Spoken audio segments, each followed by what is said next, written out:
Young, struggling for money, but still having a good time.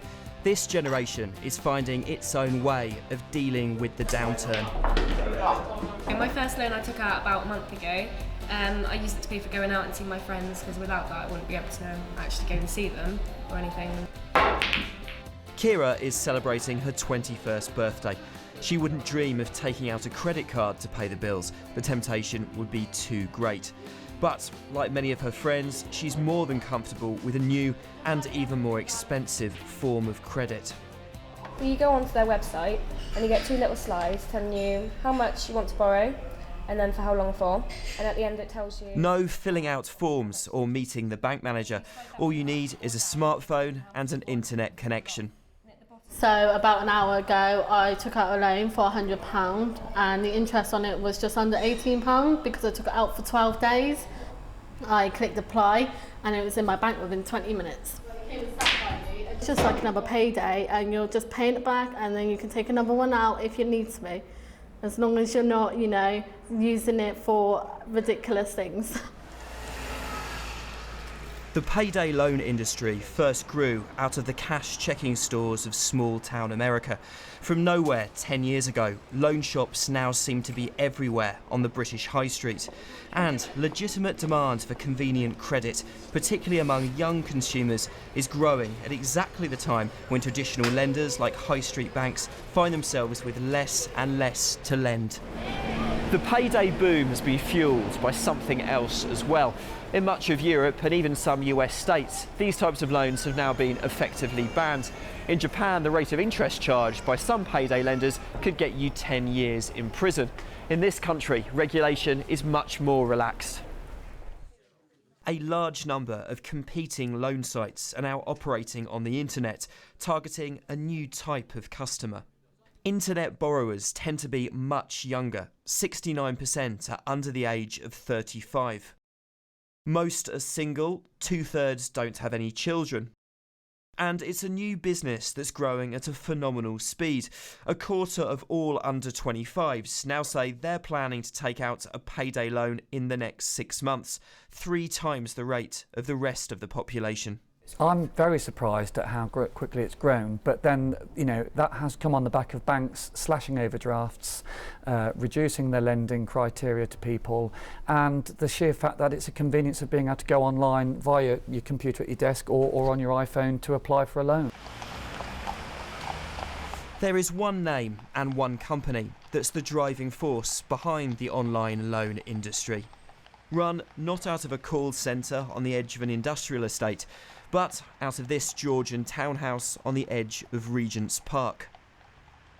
This is the headquarters of what's fast becoming a household name in finance. The people in the buildings behind me work for the online loan site Wonga. 6 years ago, this company didn't even exist. Now it's worth hundreds of millions of pounds. Wonga moments. We all have them. Those times you need a fast little loan. Much of that growth is thanks to some very clever marketing.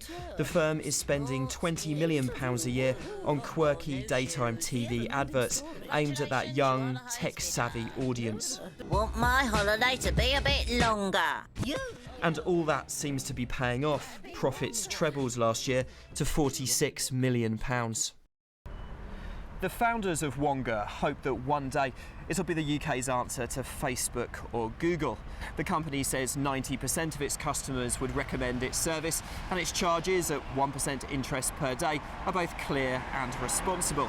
Its critics, though, and there are many, say the whole online loan industry is making it far too easy to borrow money at a rate that many young customers will struggle to pay back.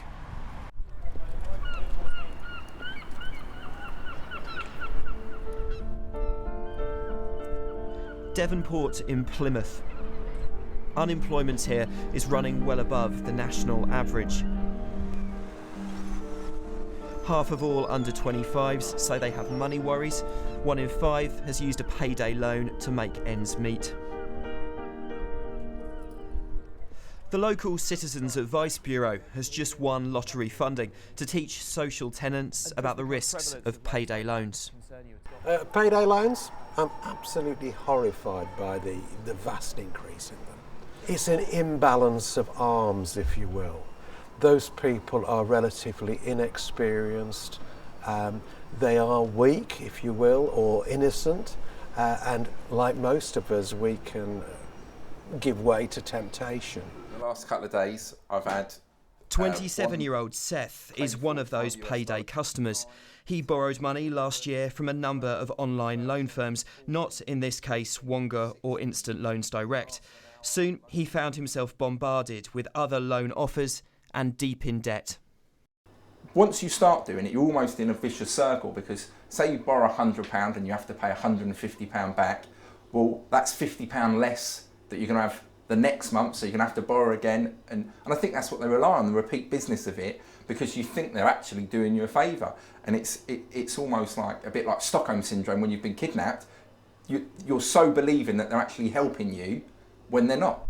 Some think the situation is so serious that the government and the regulators now need to take decisive action. I would ban them outright. I mean, I think they're so dangerous, so toxic, create so much detriment for the people who take them and for society at large.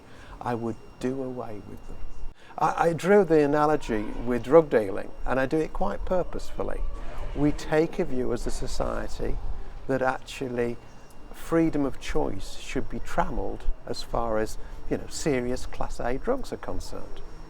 I don't see a great deal of difference between that situation and payday loans. Regulation in this country is unlikely to go that far. Today, the OFT didn't directly criticise Wonga or Instant Loans Direct, and it says there is a role for payday loans in the market. But the regulator is still very concerned about the practices of some lenders in the industry. In today's report, it said it doubts the extent to which some lenders check the affordability of loans, and it's concerned that borrowers may not always be given balanced information about the costs and risks involved. What we would not want to do is paint a single picture of the payday sector and saying everybody is equally bad. No, not at all. You have quite a broad spectrum of practice. As I say, from the worst, where we're taking immediate action, to other areas where we have real concerns, but we think it appropriate to give the businesses an opportunity to put them right. But if they don't put them right, then they risk enforcement action. Back in the bar, these young consumers don't look too worried. For many, payday loans are just a quick, simple way to get hold of cash when banks just aren't lending.